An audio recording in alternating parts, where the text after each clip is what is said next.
Mseto Media, tupo kazini kukuhabarisha. Hapa utapata habari zote za ukweli. Hakikisha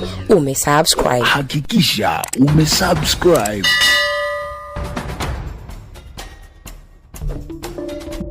Taarifa kubwa sana leo ni hii ya katibu Chadema kutangaza kujiuzulu. Unatizama Mseto Media, hakikisha umebonyeza maneno subscribe kisha alama ya kengele. Iko wazi, ili chama kiweze kukua, kujiendesha na kutekeleza majukumu yake kwa usahihi, ni lazima kiwe na viongozi, ambapo kwa vyama vya siasa huwa na viongozi mbalimbali, kuanzia wa kitaifa mpaka wa kata kama wenye viti, makatibu na kadhalika. Mwenyekiti huwa ni kiongozi mkuu, huku katibu akiwa ndiye mtendaji mkuu wa chama kwenye eneo husika, akiratibu na kuhifadhi mipango pamoja na maazimio ya chama. Kwa maana hiyo, katibu ni kiongozi muhimu kabisa katika nafasi yake. Sasa taarifa kubwa ni kwamba katibu wa chama cha demokrasia na maendeleo Chadema mkoa wa Tanga ametangaza kujiuzulu. Katibu huyo amejitokeza hadharani na kukiri hayo, huku akisema sababu ni chama kutokuwa na mikakati, mipango na malengo. Hivyo kufuatia hilo, wengi wanaamini tayari katibu huyo amekwisha mwandikia barua katibu mkuu wa chama taifa John Mnyika kumjulisha kujiuzulu kwake. Tumtizame katibu wa Chadema Tanga akitangaza kujiuzulu na sababu anazozitaja.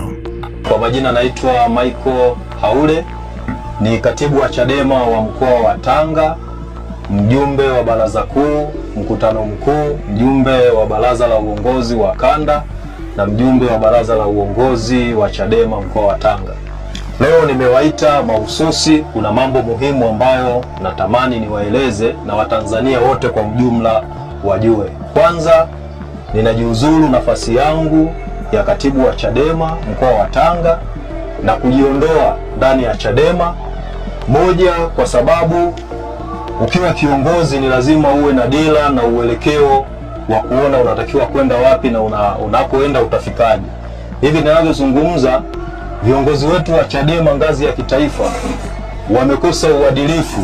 Mwenyekiti wetu wa Chadema Mheshimiwa Tundu Lissu zaidi ya miaka 100 anasota magereza, lakini ukiangalia uelekeo ndani ya chama, ukiwaona mchana unahisi ni viongozi wema na wanafanya mazuri, lakini usiku wanafanya mambo ambayo hayaeleweki, yanaendelea kukiumiza chama.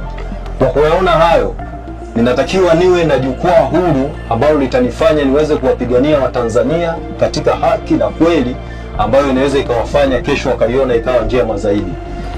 Nimesema haya nikiwa na akili timamu na nikitambua kwamba sioni jukwaa lingine la kisiasa, kwa maana ya chama kingine cha kisiasa ambacho kinaweza kikafanya haya kwa ajili ya kuwaletea ukombozi wa Tanzania.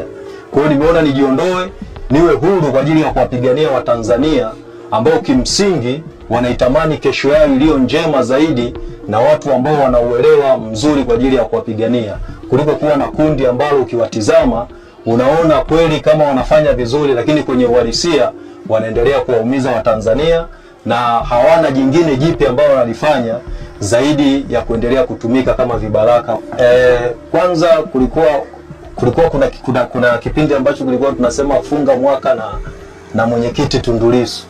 Ninyi ni mashahidi, kuna zaidi ya fedha ambazo zilikusanywa ambazo zilikuwa na lengo la kumsaidia Mheshimiwa Tundu Lissu, lakini kama mnakumbuka na mnaweza mkawa mnajua,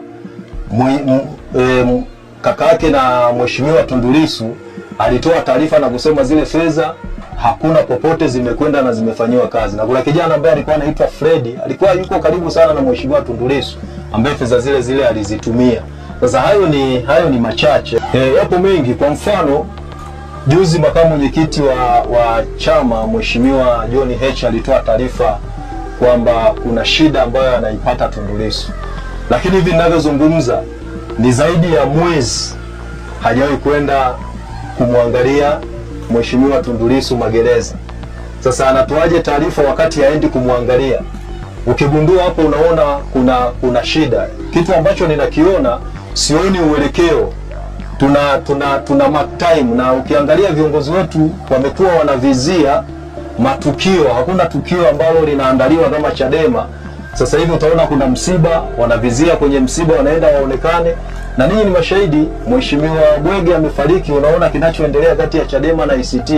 Viongozi wanang'ang'ania msiba ni wao, wakatoa wanasema yule kiongozi hajaje kumpa kadi ya chama, na hawa nao wanang'ang'ania. Kwa nini tusiwe na ajenda kama chama?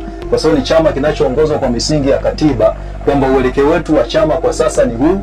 Kama tunahitaji kushika dola, mipango yetu ni ipi?